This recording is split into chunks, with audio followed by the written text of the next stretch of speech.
warahmatullahi wabarakatuh. Selamat pagi Ananda sekalian. Berjumpa lagi dengan Ibu Umi Rohmatul Munifah atau biasa dipanggil Bu Keket. Kita kali ini akan belajar tentang ilmu pengetahuan sosial, yaitu tentang ruang dan interaksi antar ruang. Baik Ananda sekalian, sebelum pelajaran kita mulai, marilah kita berdoa agar pelajaran kali ini berjalan dengan lancar. Baik, mari berdoa, dimulai.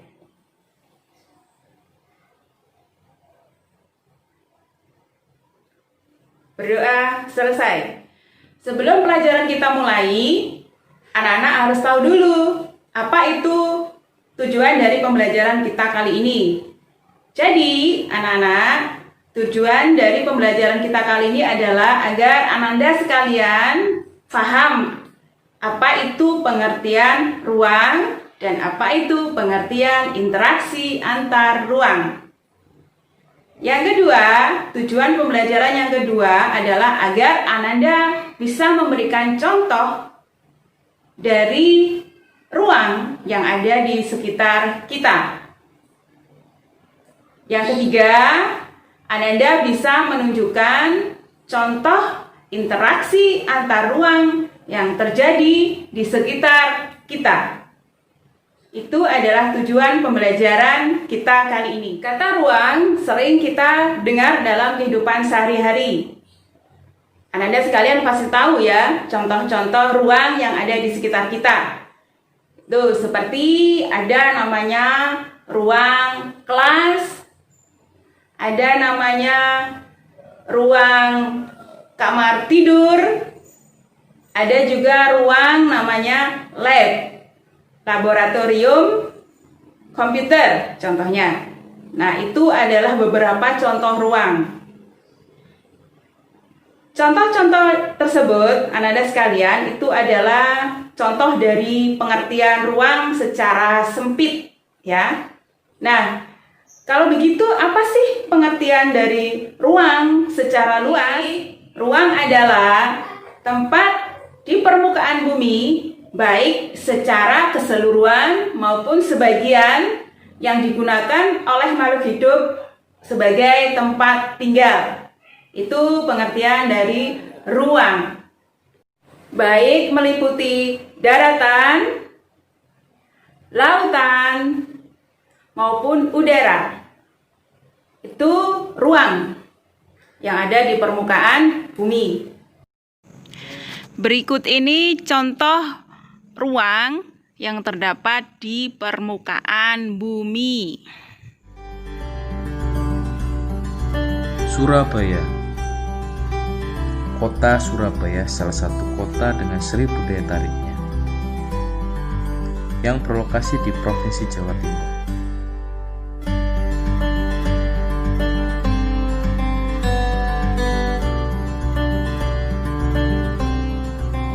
Secerca pesona Indonesia yang sayang apabila dilewatkan.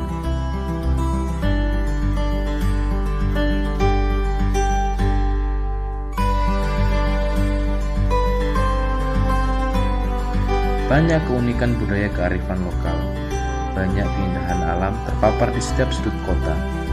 Mungkin akan menjadi kota kenangan Anda yang sesuai dengan julukannya, Kota Kenangan. Malam ataupun pagi akan terasa tidak membosankan.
Berikut ini adalah contoh dari kehidupan masyarakat di pesisir pantai. Ini yang jadi contoh adalah masyarakat pesisir pantai Probolinggo, di mana masyarakatnya karena pesisir maka kehidupan sehari-hari mata pencariannya adalah mencari ikan, kemudian juga galangan kapal, kemudian juga memindahkan barang-barang dari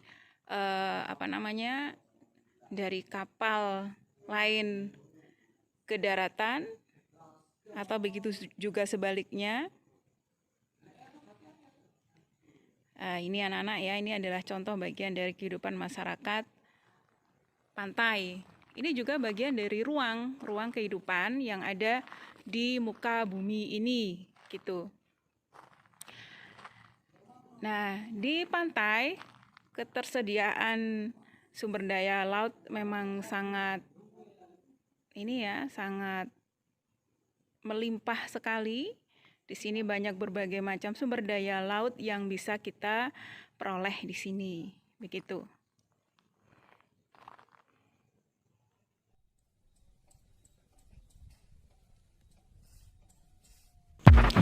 Berikut ini adalah sebuah desa yang merupakan juga bagian dari ruang kehidupan yang ada di muka bumi ini.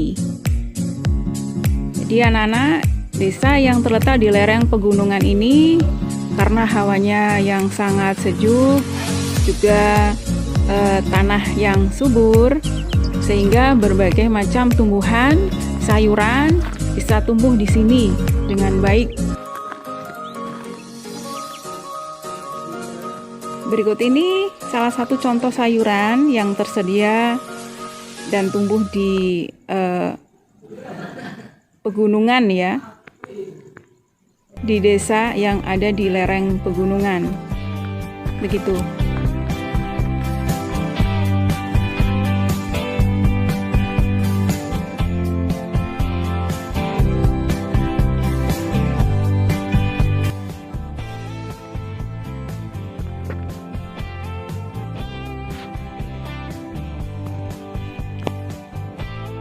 Sumber daya alam yang sangat melimpah ini tidak ada di kota maupun di daerah pesisir.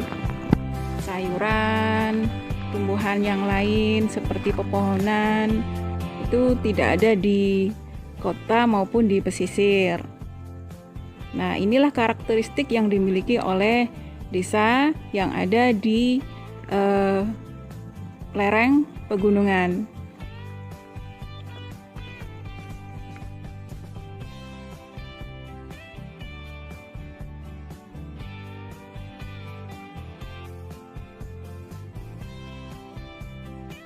Kesimpulannya,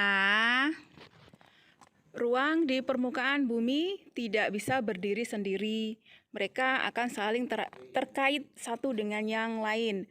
Contohnya desa, pesisir, kota, mereka akan saling terikat satu dengan yang lain karena mereka memiliki karakteristik yang berbeda-beda. Demikianlah pertemuan kita kali ini anak-anak tentang ruang dan interaksi antar ruang. Sampai jumpa di pertemuan berikutnya. Saya akhiri dulu. Assalamualaikum warahmatullahi wabarakatuh.